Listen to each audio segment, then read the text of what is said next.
mengancam Presiden Prabowo, kami akan melakukan serangan ke Indonesia. Tapi Presiden Prabowo memberikan jawaban, Indonesia siap berperang. Bahkan sebelum bapaknya memberikan statement, otomatis bapaknya Israel, Amerika. Presiden Prabowo menegaskan Indonesia tidak akan mengemis dan berlutut sama Amerika. Presiden Prabowo memberikan statement Indonesia tidak akan pernah tunduk pada Amerika. Bahkan Presiden Prabowo yakin akan kemampuan Indonesia untuk berdiri di atas kaki sendiri.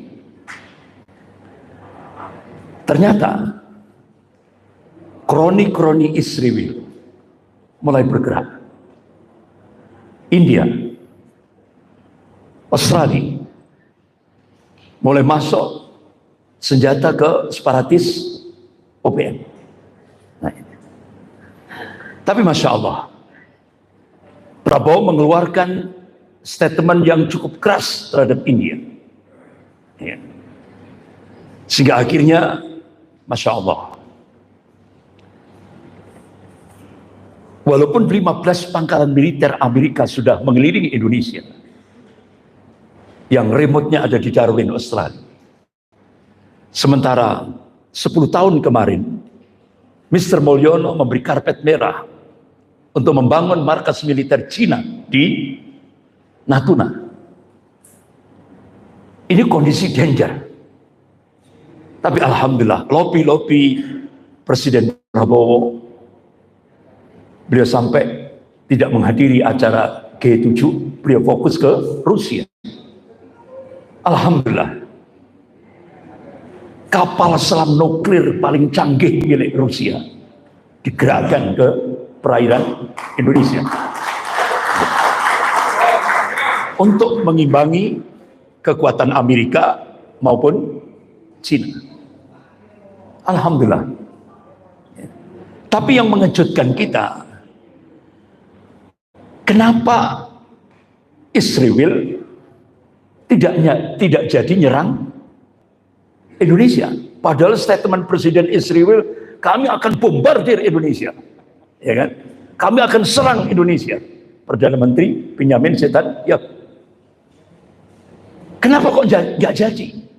Wa makaru wa makarallah wallahu khairul makirin. Mereka membuat makar, tapi Allah balas makar mereka, dan Allah sebaik-baik pembuat makar. Tiba-tiba tidak ada panas, tidak ada hujan, Iran menyerang Israel. Padahal kalau kita lihat dari sisi historis, itu sampai ada sebuah tesis bagaimana hubungan Iran dan Israel itu dibangun hampir 30 tahun.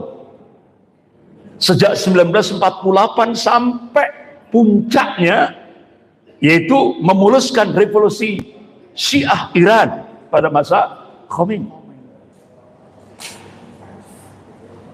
Ini kan tidak masuk nalar kita. Padahal Israel, Iran, Amerika jadi satu. Bahkan ada sebuah disertasi yang ditulis oleh Trita Parsi dengan judul Treacherous Alliance. Jadi ini aliansi berbahaya. The secret dealing of Israel, Iran, and the US. Ada kesepakatan rahasia antara Israel, Iran, dan Amerika. Jadi ternyata ini data-data empiris ini diungkap.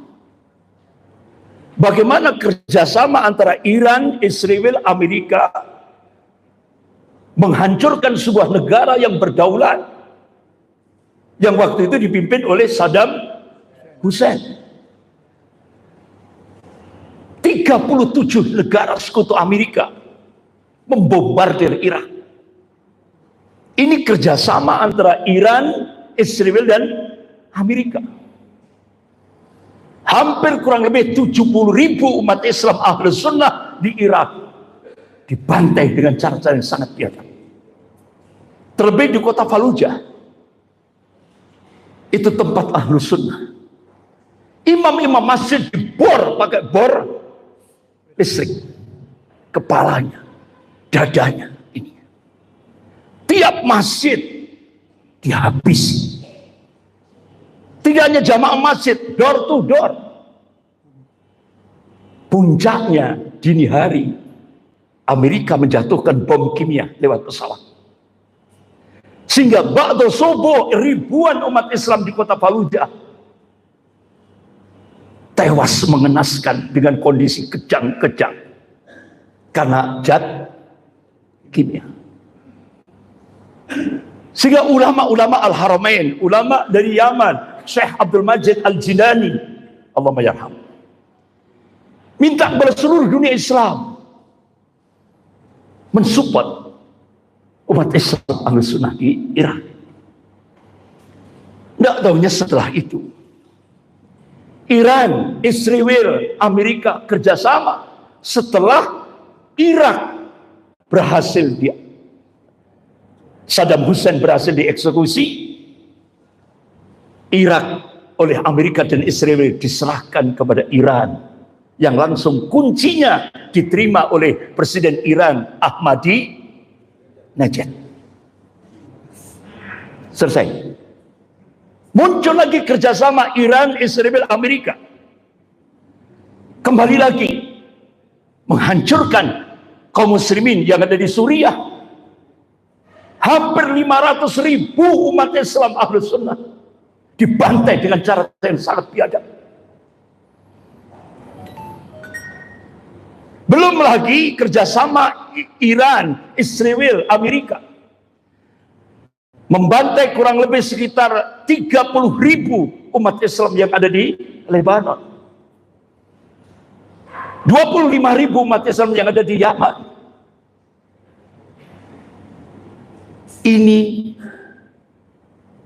sebuah kerjasama antara Iran, Israel, dan Amerika. Loh, kok tiba-tiba Iran menyerang Israel? Padahal dari sisi historis mereka bersatu. Siapa yang menggerakkan ini? Allahu Akbar. Allah tegaskan, a'udzubillahi minasyaitonir rajim, wa kadzalika nuwalli ba'dadh dhalimina ba'dha bima kanu yaksibun. Yang demikian ini kata Allah, aku jadikan sebagian zalim dengan sebagian orang zalim saling berbenturan. Inilah makarnya Allah. Kalau kita lihat dari data-data empiris, ternyata Perdana Menteri Israel Benjamin Netanyahu terkena penyakit paranoid, ketakutan yang berlebihan, sehingga akhirnya Panglima TNI Iran, Panglima tentara Iran, dibunuh pakai drone. Yang kedua, tamu-tamu kenegaraan Iran. Yang terakhir ada Ismail Haniyeh dari Hamas.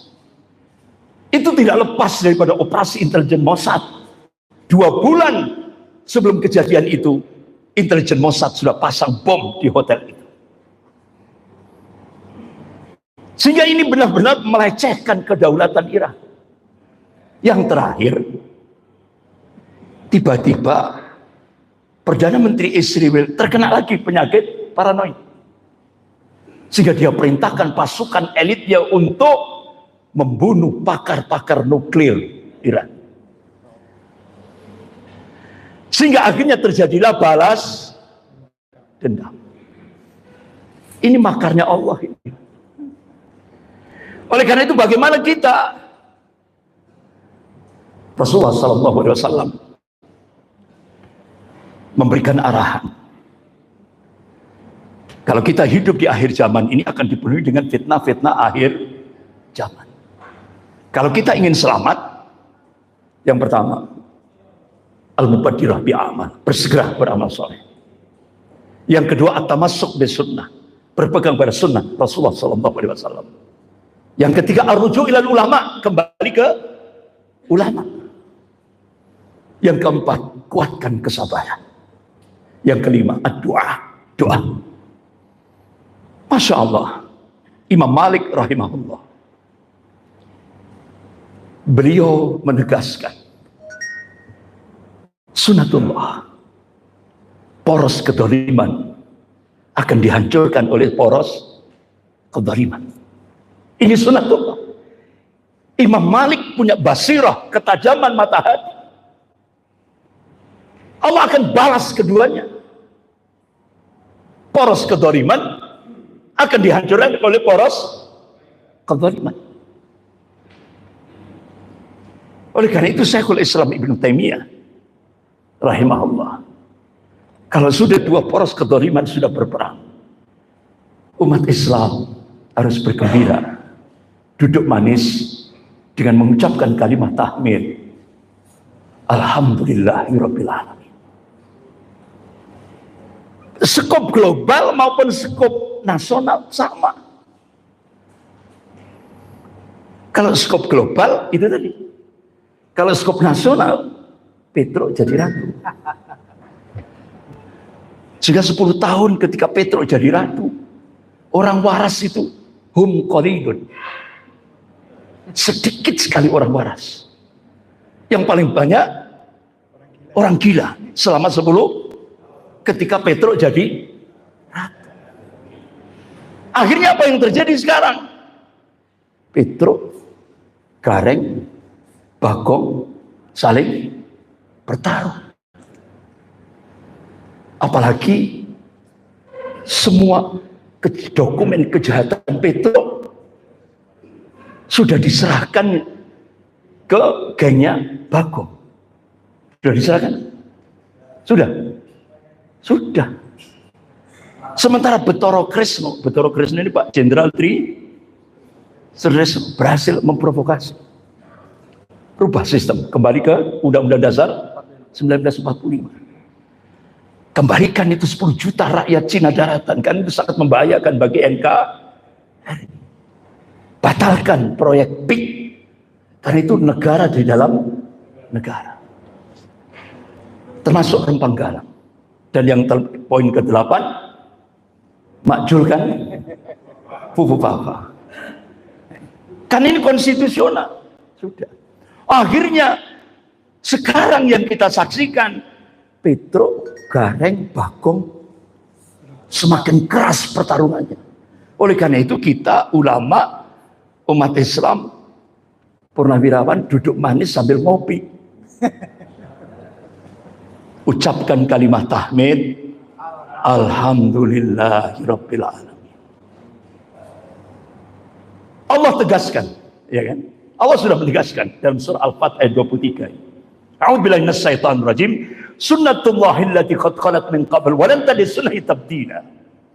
Jadi sunnatullah itu sudah berlaku sejak dulu kata Allah. Dan kalian tidak akan pernah melihat, menyaksikan perubahan akan sunnatullah. Artinya apa?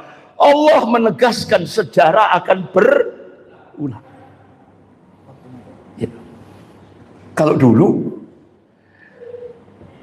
ABRI dan umat Islam bersatu melawan komunis, PKI. Insya Allah sejarah akan berulang. TNI bersama umat Islam akan bersatu lagi melawan komunis gaya baru. Takbir! Dan sejarah akan berulang. Ini Allah sendiri yang mengabarkan.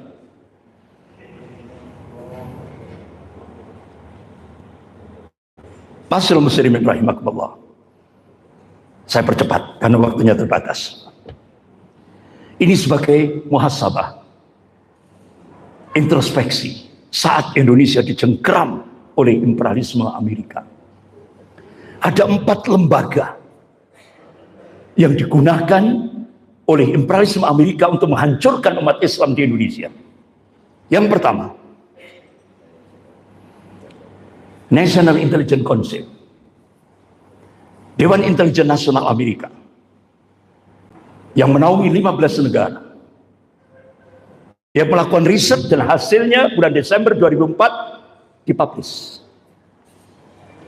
Ada 4 skenario Ini diprediksi ada 4 skenario. Makanya dia merilis dengan laporan berjudul Mapping the Global Future. Pemetaan masa depan dunia. Yang pertama, ini prediksi dari National Intelligence Council. Start 2020, 15 tahun ke depan sejak 2020, Cina dan India akan menjadi pemain penting dalam aspek ekonomi dan politik dunia. Yang kedua, ini skenario yang kedua. Amerika masih memimpin dunia. Karena Amerika ditopang oleh kekuatan lobby Zionisme Yahudi internasional yang sering disebut dengan global predator atau elit global. Yang ketiga akan muncul, skenario yang ketiga ini tidak bisa dibendung. Ya. Sudah. Poin yang ketiga akan muncul a new Islamic Caliphate. Sebuah pemerintahan Islam global yang akan memberikan tantangan pada norma-norma dan nilai-nilai global barat. Masya Allah. Indonesia, Turki, Pakistan, Malaysia. Bahkan Presiden Thayyip Erdogan ketika datang ke Jakarta, tanda tangan. Pakistan, Turki, Indonesia, dan Malaysia. Ini nggak bisa dibendung. Oleh karena itu, National Intelligence Council memunculkan skenario yang keempat untuk menghambat Safatul Islamiyah start 2020. Lewat apa? Cycle of fear, lingkaran ketakutan. Dimunculkan sebuah proyek besar, Global War on Terrorism. Jadi hakikat Global War on Terrorism itu adalah Global War on Islam. Titik, tidak ada koma. Dan itu disampaikan oleh mantan Satgas Intel Pusat, Laksamana Moryo Wibisono. Kemudian lembaga yang kedua, Rand Corporation. Ini lembaga think tank terbesar di dunia. Markasnya di California, Amerika Serikat. Pekerjaannya kurang lebih 1.600 orang. Tidak ada yang S1, S2, S3. Semua prof di bidangnya masing-masing. Ini salah satu lembaga think tank paling berpengaruh pada policy kebijakan Amerika. Pendukung aliran ini waktu itu dipimpin oleh Deputi Menteri Pertahanan Amerika Serikat, Paul Coates. Anggarannya 100 sampai 150 miliar US per tahun. Terikat dengan Badan Intelijen Amerika, CIA dan FBI. Pekerjaannya cuma satu, melakukan studi, analisa bagaimana menghadapi Islam dan kaum muslimin. Yang puncaknya bagaimana memerangi umat Islam. Sehingga akhirnya Deputi Menteri Pertahanan Amerika Serikat Paul Coates untuk menghadapi umat Islam Indonesia, jangan lewat serangan militer. Kalau pakai serangan militer, pasti bangkit ruhul jihadnya. Akhirnya Paul Coates hancurkan umat Islam di Indonesia lewat invasi pemikiran, perang pemikiran, ghazwul fikri. Padahal realitas di lapangan 1000 kali lebih berbahaya dari perang fisik. Sehingga akhirnya dimunculkan Profesor Cheryl Bennett, ditugaskan dari Rand Corporation terbang ke Indonesia. Dia punya proyek besar, yaitu moderasi beragama. Sudah terjadi?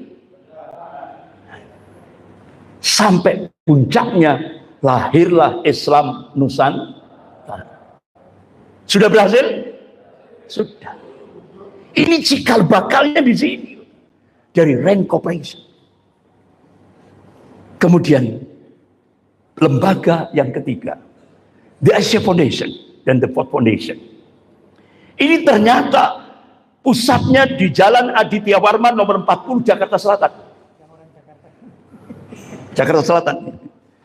Ternyata sudah digerakkan di Indonesia sejak tahun 1970.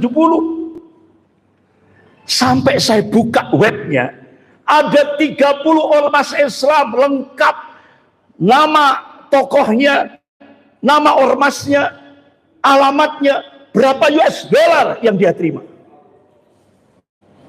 Dia dijadikan garda terdepan untuk menghancurkan Islam dari dalam. 30 ormas Islam. Astagfirullah. Berarti londo ireng lu akeh. Karena min amplopi bin fulus dolar. Dan berhasil. Berhasil mereka. Bahkan banyak dosen-dosen agama ditransfer bukan ke Mekah, Madinah, Al-Azhar, di Yaman atau di mana, enggak. Tapi ditransfer di Leiden, Belanda. Gratis dikasih uang saku. Bahkan di sana sudah disiapkan guru besarnya Profesor Nasir Hamid Abu Zaid. Padahal Mahkamah Pengadilan Mesir sudah mengeluarkan keputusan Profesor Nasir Hamid Abu Zaid ini dihukum murtad dari Islam. Langsung ditransfer, diambil oleh Belanda. Sehingga ini dosen-dosen agama di kampus-kampus agama seluruh Indonesia ditransfer ke Leiden. Di brainwash, dicuci otak. Sehingga jadilah Islam liberal. Sehingga sasarannya apa? Hal-hal yang qat'i. Ya. Akidah, Al-Quran, syariat. Mereka melakukan dekonstruksi, dibongkar semuanya. 3 hal yang qat'i ini dibongkar, diliberalkan. Artinya apa? Dia suguhkan Islam tidak lagi bersumber pada Al-Quran dan hadis, tapi dia suguhkan Islam sesuai dengan ra'yu. Kemudian lembaga yang keempat, Live for All Foundation. Ini digerakkan di Indonesia sejak start 2003. Jutaan US dollar. Dimodali oleh kalangan liberal, dimotori oleh kalangan liberal Amerika dan liberal Indonesia. Dan disupport oleh pengusaha-pengusaha Zionis Yahudi Internasional Amerika dan pengusaha-pengusaha Kristiani Amerika. Kalau bapak, para tokoh, para kiai buka webnya, umat Islam yang komitmen pada Al-Quran dan hadis itu musuh number 1. Sehingga akhirnya dia bercita-cita ingin menjadikan umat Islam di Jawa ini seperti sekian ratus tahun yang lalu. Apa? Hinduisme. Sehingga akhirnya apa yang terjadi? Dimunculkan kearifan budaya lokal. Inilah yang terjadi. Kemudian imperialisme Cina. Saya percepat. Dia dapat 3 pintu intervensi, terutama kepada penyelenggara negara. Bagaimana strateginya? Pakai investasi, fulus, hutang. Indonesia dapat bantuan hutang tahap pertama 647 triliun. Otomatis Cina memberikan statement tidak ada istilah freelance. Ada take and give. Apa? Itu termaktub dalam sebuah nota diplomatik rahasia yang dijebol oleh Snowden, pakar intelijen Amerika. Isinya apa? Itu kodenya Beijing 1448. Isinya apa? Cina akan melakukan akselerasi, percepatan, menjadikan Indonesia menjadi sebuah negara sekuler. Dan selama 10 tahun berhasil. Pada saat Mr. Mulyono. Selangkah lagi, kalau Mr. Mulyono jadi 3 periode, Indonesia menjadi negara sekuler, otomatis itu entry point kebangkitan komunis. Invasi dari merusak undang-undang, ujung-ujungnya merusak konstitusi negara, invasi penguasaan wilayah, dan ujung-ujungnya aneksasi. Itulah yang terjadi. Nah, ternyata Cina untuk menggarap Indonesia ini, ternyata sejak 1986 Partai Komunis Cina melakukan kongres di Beijing tahun 1986. Isinya apa? Ternyata ada 3 hambatan Cina ketika melakukan penetrasi ke Indonesia. Yang pertama, regulasi dan doktrin anti komunis. TAP MPRS nomor 25 tahun 66. Undang-Undang nomor 27 tahun 1999. Ternyata oleh Mr. Mulyono dijebol lewat keputusan Presiden nomor 17 tahun 2022. Sehingga PKI bukan pelaku, tapi PKI korban. Muncul Inpres nomor 2 tahun 2023, muncul Kepres lagi nomor 4 tahun 2023. Ada pemerintah minta maaf pada PKI, yang ujung-ujungnya 5.000 anak keturunan PKI dapat kompensasi dari negara. Mati. Kena PKI ini.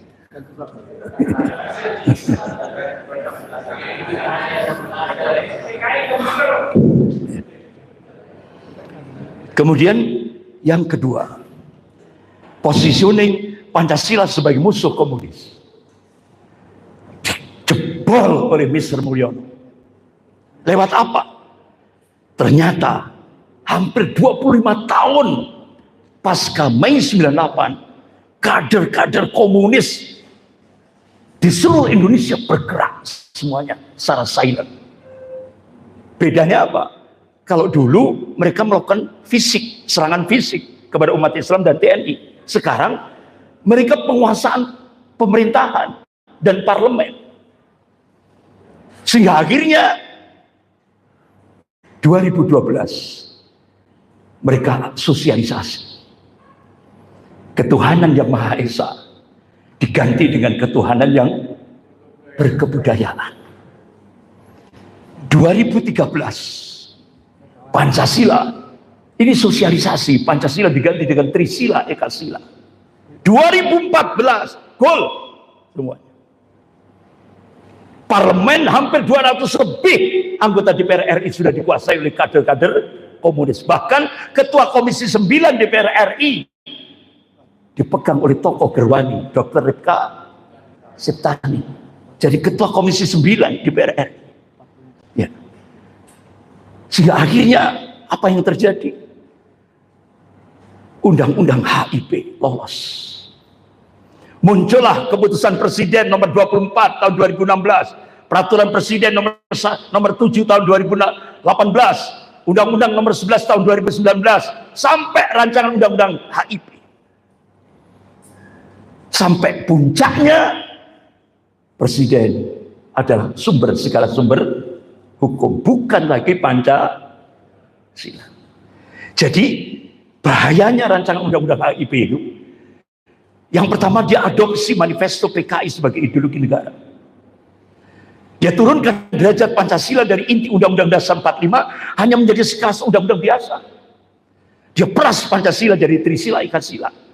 Dia ganti ketuhanan yang Maha Esa dengan ketuhanan yang berkebudayaan.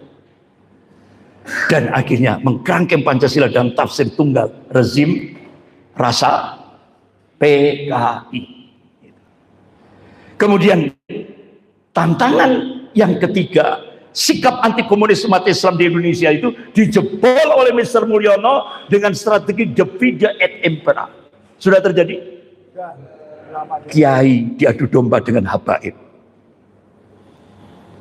PBNU diadu domba dengan PKB, Muhammadiyah diadu domba dengan Salafi, ormas dengan ormas, tokoh dengan tokoh. Luar biasa. Dan akhirnya tadi yang sudah saya sampaikan, 10 tahun Syarat yang pertama dari ini disampaikan oleh Wakil Perdana Menteri Cina Liu Yangdong hari Rabu 27 Mei 2015 di Auditorium FISIP Universitas Indonesia. Dia sampaikan, Indonesia wajib menjadi negara sekuler.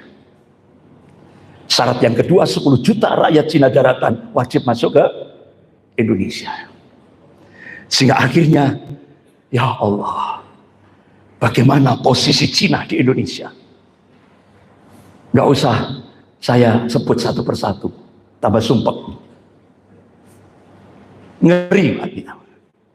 Ini fakta empiris di lapangan.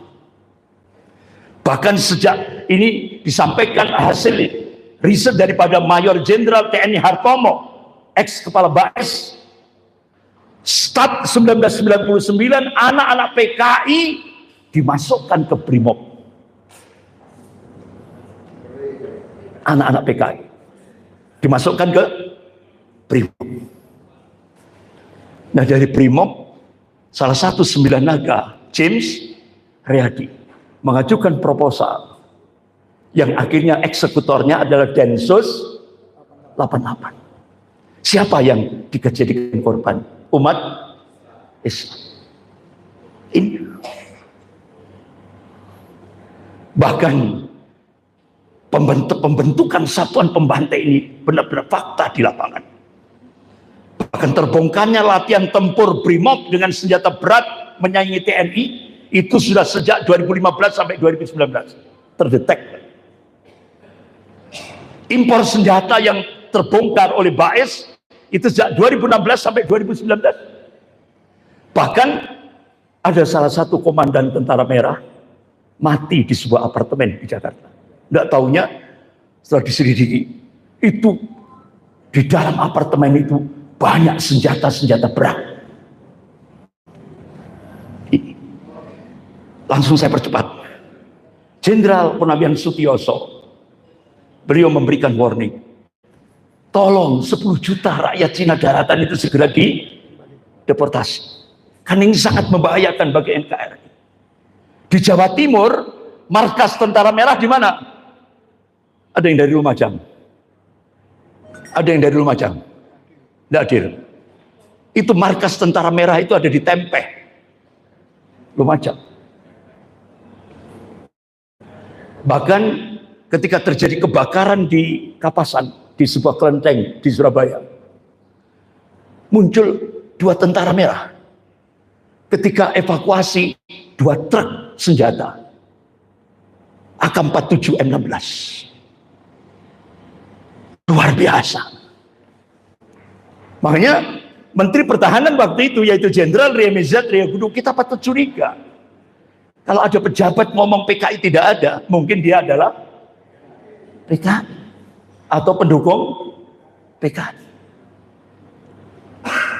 Sampai-sampai mantan Kasatpol ABRI, terakhir Mendagri beliau, yaitu Letnan Jenderal TNI Purnawan Sarwan Hamid, saya menilai presiden dan jajarannya berpotensi menjadi pengkhianat bangsa. Benar? Benar. Sampai beliau meninggal. Karena beliau 15 tahun di dunia intelijen, Pak Sarwan Hamid. Yang terakhir, Bapak-bapak, para tokoh, para ulama yang dimuliakan Allah, pakar intelijen dunia Peter Warren dan August melakukan riset. Hasilnya dibukukan Ghost Flip, dan ini jadi oleh Pak Prabowo, dijadikan atensi. Diprediksi tahun 2030 Indonesia akan terjadi bencana geopolitik. Apa bencana geopolitik? Artinya Indonesia 2030 sudah tidak ada lagi.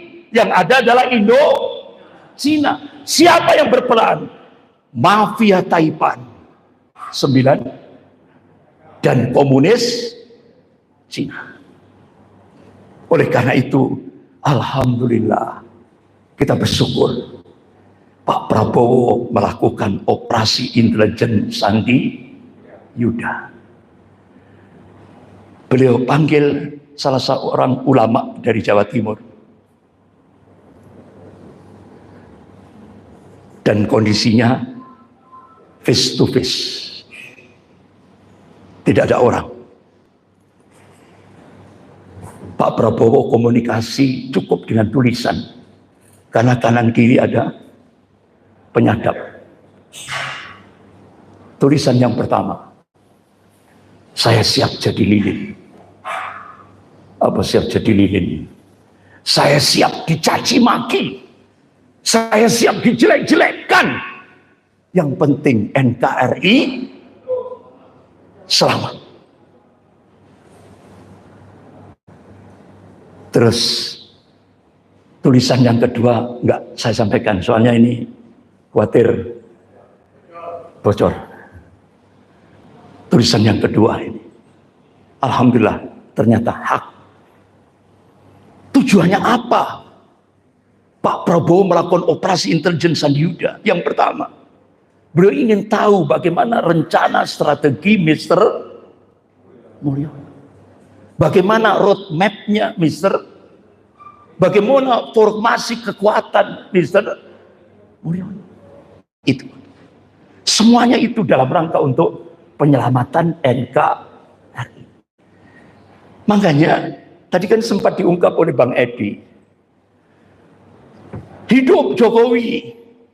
Terima kasih Jokowi. Ini bahasa intelijen, Pak. Gak bisa dicerna oleh masyarakat umum. Beliau itu pakai strategi dua tangan. Satu ngangkat, satu jatuhkan. Ya, saya bongkar aja rinciannya karena sudah terjadi kan. Saya bongkar, sebenarnya ini rahasia. Tapi rahasia kok disampaikan. Ya. Tapi perlu saya sampaikan karena sudah terjadi. Kecuali kalau yang belum nggak boleh ya. Ini rahasia aja kan. Akhirnya apa? Begitu selesai Pak Prabowo, hidup Jokowi, terima kasih Jokowi. Hasto ditangkap. Akhirnya Hasto nyanyi. Semua kejahatan Mr. Mulyono akan dibongkar nanti pada saat sidang pengadilan. Yang kedua, Tom Lembong. Ini salah lawan. Mr. Mulyono ini salah lawan. Tom Lembong. Akhirnya Tom Lembong jujur. Saya melakukan kebijakan impor gula karena perintah Mr. Mulyono. Bahkan hasil dari impor gula, saya diperintah oleh Mr. Mulyono agar memasukkan ke rekening Kaisang.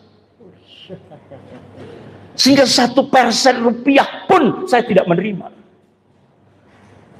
Sehingga ketika Tom Lembong mohon Pak Hakim hadirkan Mr. Mulyono, kaget. Angin berhenti. Semuanya mati. Itu bahasa saya. Artinya kaget, sampai hakimnya kaget. Ini baru Tom Lembong. Akhirnya direksi Pertamina, yang Bu siapa itu yang pakai jilbab itu, saya melakukan korupsi di Pertamina atas perintah Mr. Mulyono. Sudah, ini namanya satu ngangkat, satu jatuhkan. Sehingga sekarang operasi intelijen Sandi Yuda sudah sampai nembus geng Solo. Tinggal tunggu tanggal. Sekian, saya serahkan moderator.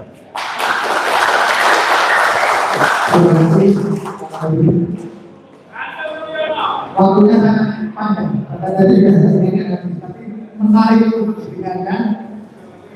Yang tiga. Baik, terus saya waktu sampai silakan Pak Rahmat Amri. Assalamualaikum warahmatullahi wabarakatuh. Alhamdulillah.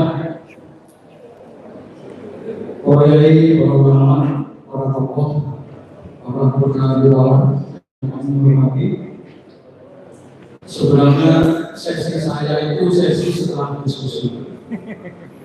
Tetapi dikarenakan waktu dan kebetulan Pak Tiasno tidak tidak bisa hadir karena sakit, maka sekalian kita manfaatkan satu waktunya Iya. biar jadi tugas kami di sini adalah menyampaikan epilog akhir dari